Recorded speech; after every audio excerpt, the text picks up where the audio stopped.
keen to ensure that his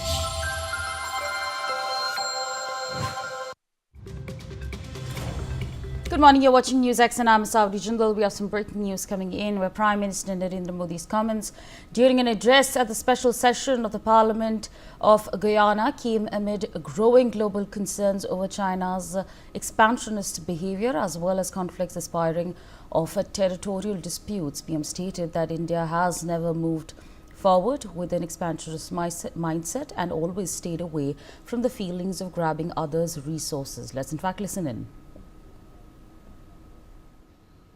हम कभी भी विस्तारवाद की भावना से आगे नहीं बढ़े।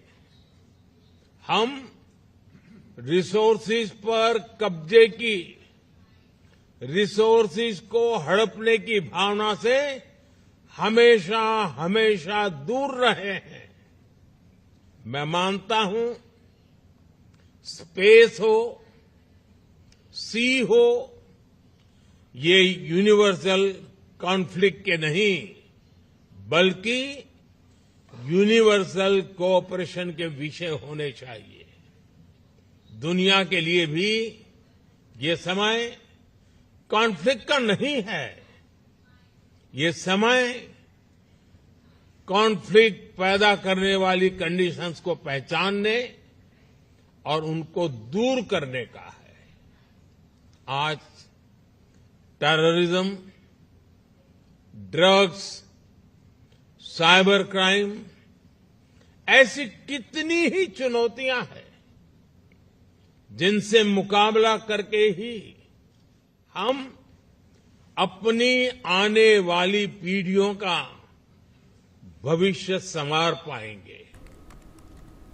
Sanjay on the telecast with me. Sanjay, if you could take our viewers through the statements that have been made by the Prime Minister during this special session. देखिए, प्रधानमंत्री नरेंद्र मोदी का जिस तरह से गुयाना के पार्लियामेंट में जो उन्होंने स्पीच दी है वो बड़ी इंपॉर्टेंट है, महत्वपूर्ण है। उनका कहना है गुयाना और भारत के संबंध काफी मिलते जुलते हैं। दोनों की संस्कृति एक, खान पान भी एक जैसा है और साथ ही साथ क्रिकेट इन दोनों देशों को एक दूसरे से जोड़ती है, दोनों की कल्चर को जोड़ती है, दोनों की खान पान और पहचान को भी जोड़ती है।